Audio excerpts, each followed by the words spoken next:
Scuba diving is a wonderful activity. However, it does have a degree of risk.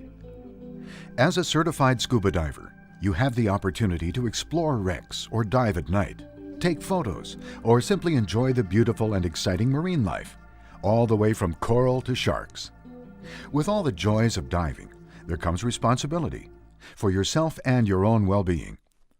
Anytime a person enters the water to swim, to snorkel, or to scuba dive, there is a risk of an accident that may include injury or even death. Risk is present in all recreational activities. The risk can be reduced, but it cannot be totally eliminated. You assume the risks and hazards that you will encounter, and your well-being rests on how you respond to those risks. You need to be aware of the risks and responsibilities you are assuming as a certified diver. This presentation provides a review of some of the key concepts, skills, and risks of scuba diving.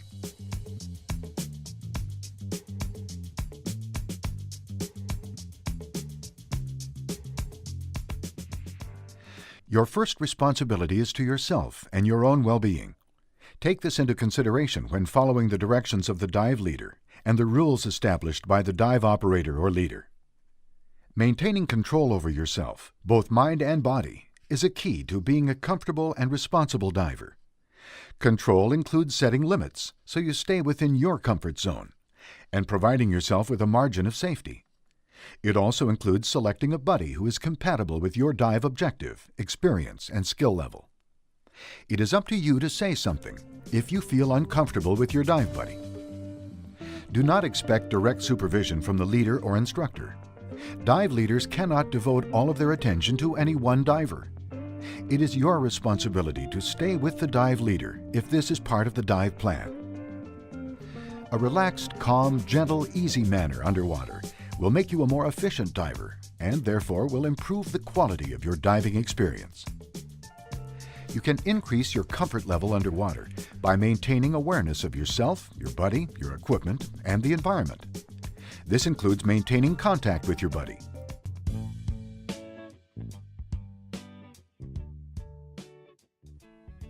As a diver, you need to be both physically and mentally fit. Good health is an important aspect of scuba diving.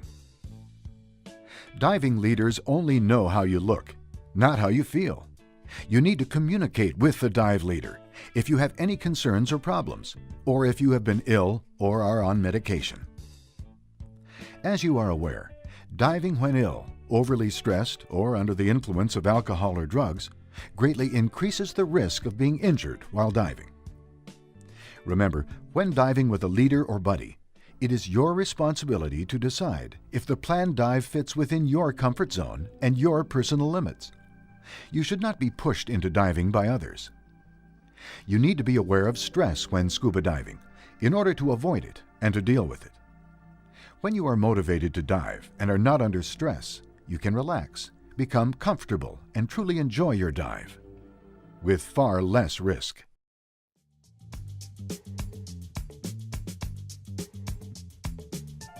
Scuba diving is an equipment-intensive activity. It is important to properly adjust and handle the equipment. A proper fitting and complete total diving system is essential to comfortable and enjoyable diving. Most equipment problems are caused by misuse, improper care, or lack of familiarization, not by malfunctions.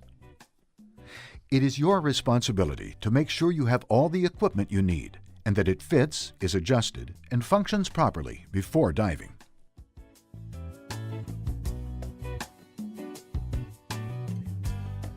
A proper descent requires good buoyancy control, so you can carefully equalize your airspaces to avoid squeezes. Regular pauses to check your instruments, yourself, your buddy, your equipment, and the environment will increase your comfort as you dive. If you ever feel stressed, do not go any deeper. Relax and deal with the stress before proceeding with the dive. Your buoyancy and weighting should be adjusted so you are neutral. This will allow you to move with minimum effort and not cause damage to the environment.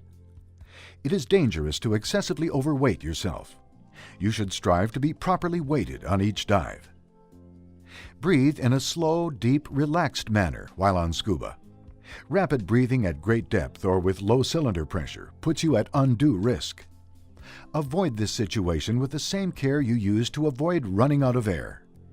It is your responsibility to monitor your breathing and air supply to prevent a low air or out of air situation. Swim with a steady kick so as not to tire yourself. Your maximum planned depth should be based on the knowledge, experience, skills, and equipment of both you and your buddy. Your maximum time should be based on air supply, comfort, and decompression requirements, so you can return to the surface with a 500 psi reserve. Good underwater orientation increases diving safety and comfort. You can use a compass or natural landmarks to navigate your way underwater. Before ascending, pause to check that all is well and that you are neutrally buoyant. Now you can ascend slowly by carefully controlling your buoyancy. It is best to make small adjustments to your BC as needed to help maintain this control. Regular relaxed breathing is crucial on your ascent to avoid lung overpressure injuries, which can be extremely serious or even fatal. It is strongly recommended you make a safety stop when returning from any dives in excess of 60 feet. Of course, this can also be done on shallower dives. Combining a safety stop with slower ascent rates and reduced no decompression limits will help reduce the likelihood of decompression sickness, but no procedure, table, or computer can totally eliminate the risk of decompression sickness. As a certified diver, it is your responsibility to make a safe dive plan and stick to it.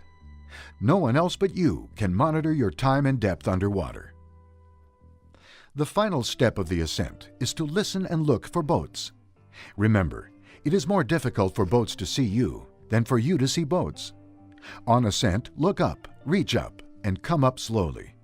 Stay in the area of the dive flag and avoid shallow swimming near the surface. Exhaustion and drowning can be concerns at the end of a dive. Once you reach the surface, you should inflate your BC and keep your mask and second stage regulator in place so you can see, breathe, and float. Make sure you are comfortable and relaxed before you start a surface swim.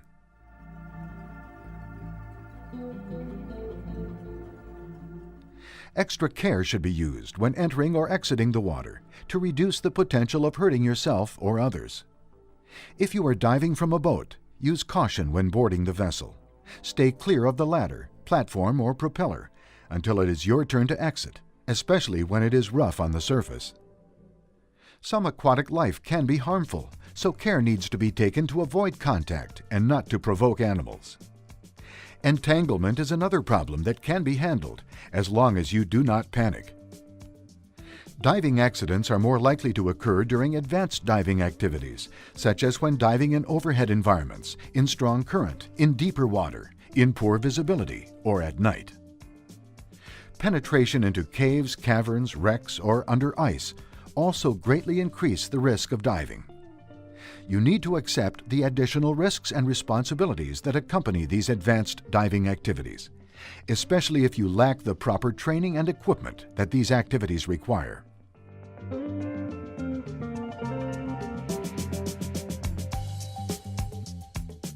There is risk to scuba diving, but it can be reduced with proper training, equipment, and by following the rules of responsible diving. Scuba diving is a very enjoyable activity, and we want to help you and support you in this activity. However, ultimately the responsibility for your safety and equipment rests with you. No one else can guarantee your safety. As a responsible diver, I understand and assume all risks I may encounter while diving. My responsibilities include diving within the limits of my ability and training, evaluating the conditions before every dive and making sure they fit my personal capabilities, being familiar with and checking my equipment before and during every dive, knowing my buddy's ability level as well as my own, accepting the responsibility for my own safety on every dive. With this review, you have been reminded of some of the risks and responsibilities of scuba diving. You may now be asked to complete some paperwork before you proceed with your diving activities. Please read it carefully and make certain that you do not sign anything that you do not understand.